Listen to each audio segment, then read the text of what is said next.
Merci à toutes et à tous d'avoir choisi Al Mouridiyyah TV pour vous informer. Bienvenue dans cette édition du soir.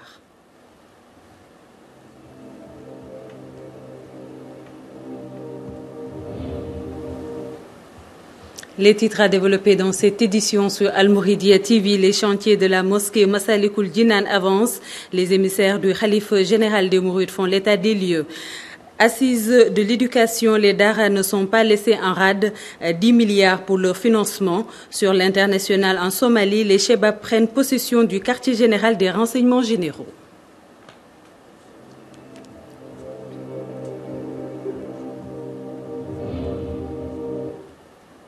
Madame, Monsieur, merci d'avoir choisi Al Mouridiyyah TV, votre première chaîne d'IPTV au Sénégal. Bienvenue dans cette édition. À Dakar, les travaux d'exécution de la mosquée Guy Massalikul Jinan avancent et il ne reste que les travaux d'embellissement. C'est ce qu'a constaté Serigne Moustapha Mbacké et Serigne Bass Abdoul Khadr Mbacké ce dimanche sous le ndigal du khalife général des Mourides Serigne Cheikh Sidi Mokhtar Mbacké. Compte rendu Sokhna Bintou Amar Djité, Serigne Saliou Thiam, Al Mouridiyyah Dakar.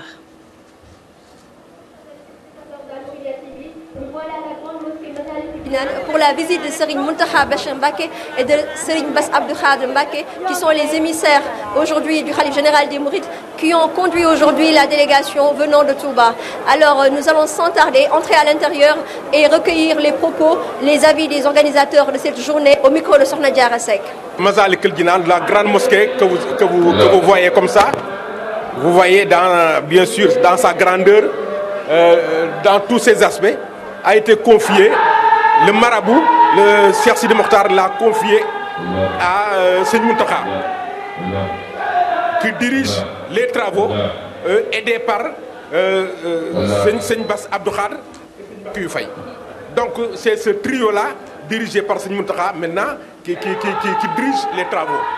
Et périodiquement, Serigne Mountakha passe ici à Massalikul Jinan pour voir l'état d'avancement des travaux.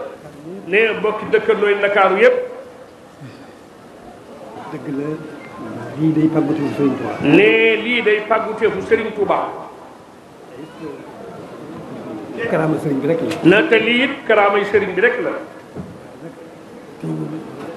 yéen ñi nga xam ne yéen am tawféex nekk fi di taxawu liggéey bi. nee yéen ñi nga xamante ni yéen a am tawféexu nekk fi di taxawu liggéey bi. yéen a moom ndam li. nee yéen ñi daal yéen a moom ndam li. nee Cheikh Sidi Mokhtar xolam sedd na guy. xelam it dal na. taxawaay bi day taxawaay bu mënta ñàkk. nee na taxawaay bi day taxawaay bu mënta ñàkk. tey ak ëllëg. nee sunu borom daal daa jox sëriñ bi tey ak ëllëg. nee moo tax nag. taxawaay mënta ñàkk. taxawaay daal mënta ñàkk. amiin. na fi yàgg lool na wér lool na mucc na yokk wax leen amiin. Chers amis téléspectateurs d'Al Mouridiyyah TV, comme vous venez de le voir de vous-même, ces paroles d'exhortation de Serigne Mountakha Bachir Mbacké, également celles du porte-parole du khalife général des Mourides, Serigne Bass Abdou Khadr, qui nous exhorce à travailler davantage, mais également d'apporter notre modeste pierre à cet grand édifice. Al Mouridiyyah TV Dakar, Serigne Saliou Thiam, Sokhna Bintou Amar, Sokhna Mame Diarra Seck, Mohamed Dieng. L'équipe de Dakar, nous restons avec Assises de l'éducation. Le Premier ministre Mohamed Dionne annonce un financement pour les daara d'un montant de 10 milliards de francs CFA, un financement de la Banque islamique de développement BID. Ce financement sera destiné à 64 daara modernes. Moussa Niang.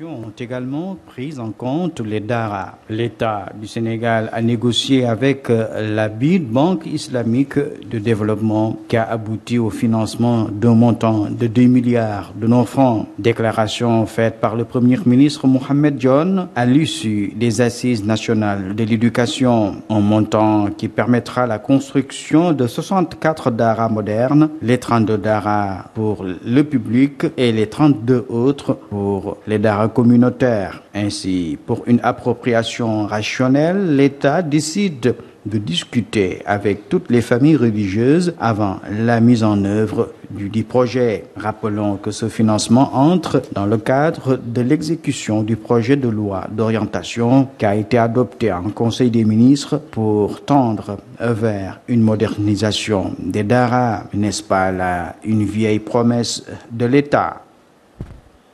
Les langues nationales et le sport seront partie intégrante des assises de l'éducation, un programme d'enseignement scolaire. Les enseignants devront aussi prêter serment lors de leur prise de fonction. Les mesures de ces assises seront respectées, a rassuré le Premier ministre Mohamed Dionne.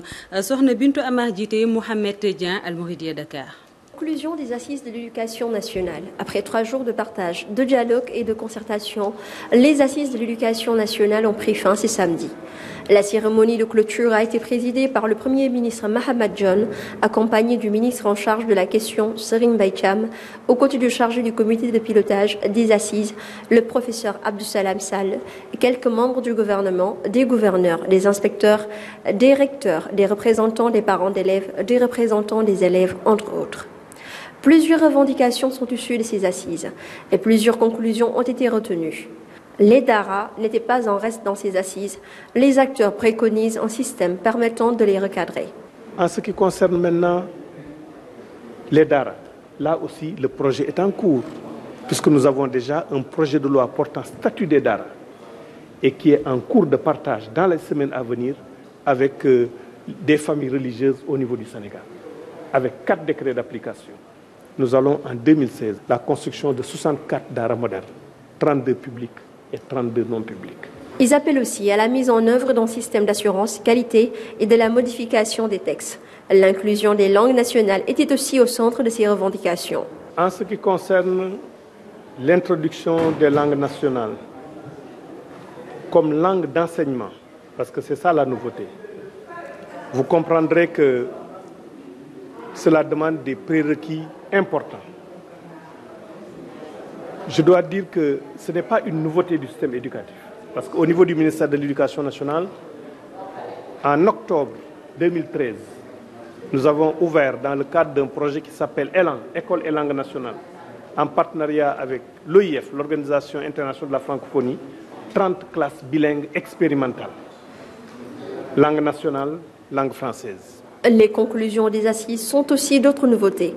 Les acteurs ont l'initiative de mettre en place un code d'éthique et de déontologie, un pacte de stabilité et un serment de l'enseignant. Je pense que le fait d'aboutir à l'adoption d'un code de déontologie de l'enseignant et d'un serment de l'enseignant, document à l'élaboration desquels les syndicats ont participé, est un gage de confiance à la stabilité du secteur éducatif. Le Premier ministre rappelle que ces conclusions ne seront pas que de simples décisions, mais seront exécutées et appliquées. Bion, il ne faut pas que Jeffé Banyam. Cette fois-ci, les conclusions et recommandations seront mises en œuvre. Nous passons à l'actualité internationale.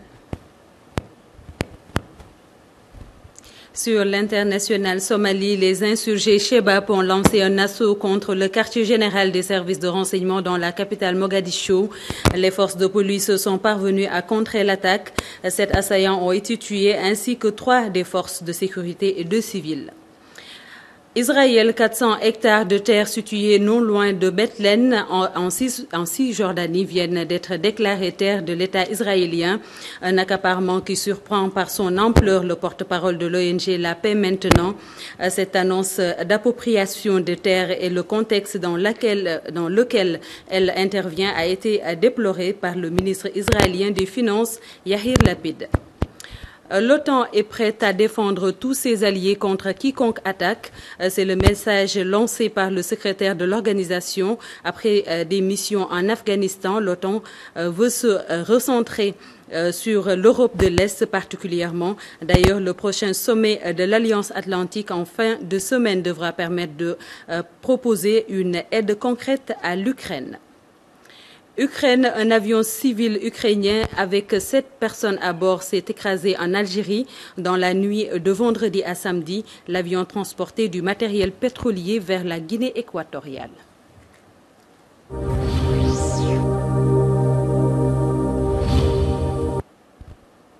Madame, Monsieur, ici se referme cette édition sur Al Mouridiyyah TV. Merci de l'avoir suivi.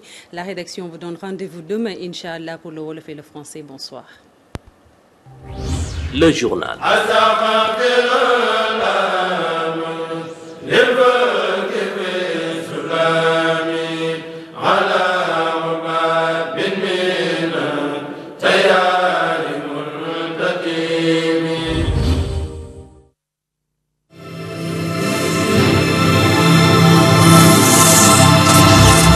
ربي يا أحمد